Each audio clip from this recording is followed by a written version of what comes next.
پہلے تو یہ تھوڑی سی وضاحت کر دوں، جو انہوں نے کہا کہ ریپریمانڈ ہو گیا اور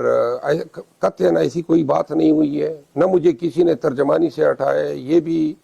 محترم علی ظفر صاحب کو علم نہیں ہے۔ میں بحیثیت سینئر وائس پریزیڈنٹ میں اپنا بیان دینے سے مجھے کسی کی اجازت لینی نہیں ہے اور نہ درکار ہے۔ علی ظفر صاحب کو ان چیزوں کا علم نہیں تھا، نہ میں ریپریمانڈ ہوا ہوں۔ میری جو رائے ہیں میں اپنی رائے کے ساتھ کھڑا رہتا ہوں، اور صرف اس پارٹی میں خان صاحب جو ہیں ان کو یہ حق حاصل ہے۔ آج بھی میری خان صاحب سے ملاقات ہوئی ہے اور اس ایشو پہ انہوں نے کہا کہ جی یہ جو آپ نے رائے شیئر کی تھی ہم آپ کی رائے سمجھے تھے، یعنی پارٹی کی جو پالیسی ہے اس حوالے سے میں اس کا پابند ہوں۔ اور اس کے بعد جو ہے خان صاحب چونکہ وضاحت کر چکے ہیں، بیرسٹر گور صاحب کو بھی آج مجھے بھی انہوں نے بتایا، تو لہٰذا میں اپنی ذاتی رائے جو ہے وہ کسی کو خوش کرنے کے لیے چینج نہیں کر سکتا ہوں۔ میری عدالتوں کے حوالے سے یا سپریم کورٹ کے حوالے سے میرا یہی اوپینین ہے کہ ہمیں انصاف تاخیر ہو رہی ہے، ہمیں انصاف صحیح نہیں دیا جا رہا ہے۔ اگر ہم اس کا جائزہ کرتے ہیں، نواز شریف کو جو منوں کی حساب سے انصاف دیا جا رہا ہے، تو پھر ہمیں انصاف کی دول بھی نہیں دی جا رہی ہے۔ دوسری بات جو آپ نے آج مظاہرے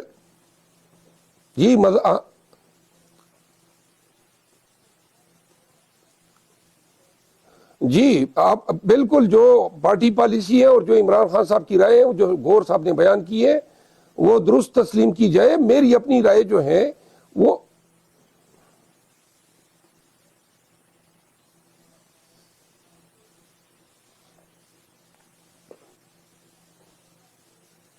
نہیں، وہ تو اسپوک پرسن کے طور پہ ہے نا۔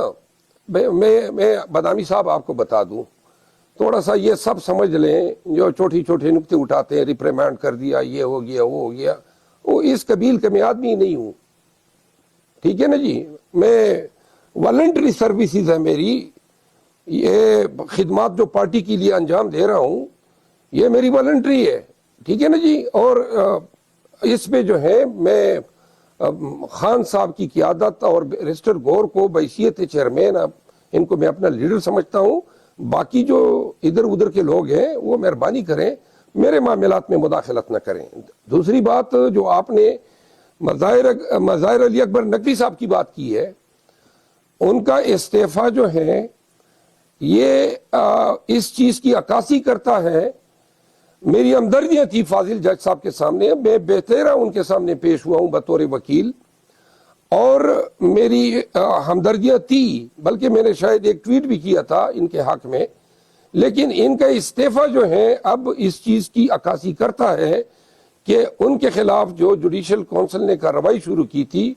وہ بلا جواز نہیں تھی، وہ سبسٹانشیل میٹیریل پہ بیس تھی، ان کا وہ سامنا نہیں کر سکتے تھے، اپنے آپ کو ڈیفینڈ نہیں کر سکتے تھے، تو رائے فرار انہوں نے اختیار کی اور استعفیٰ دے دیا۔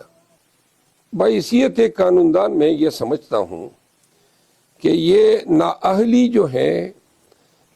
یہ ہونی ضرور چاہیے، کیونکہ اگر آپ سرٹیفائی کریں گے کہ جی کوئی نااہلی نہیں ہو سکتی ہے، لیکن جہاں تک تاحیات نااہلی کا تعلق ہے تو اس حوالے سے میں یہ ضرور سمجھتا ہوں کہ شاید یہ فنڈامنٹل رائٹس سے تھوڑا سا متصادم ہے۔ پرماننٹلی کسی بھی شخص کو اس بنیاد پہ کہ جی پاناما لیکس میں یا کسی اور ایشوز پہ، ایسٹ ڈکلیریشن پہ یا جھوٹ بولنے پہ جو ہے آپ ان کو، تو یہاں تک تو میری یہ رائے بطور وکیل ہے، نہ کہ بحیثیت senior vice president P T I. اور دوسری بات یہ ہے، یہ اس فیصلے میں اور شاید چار چاند لگ جاتے اگر ساتھ میں خان صاحب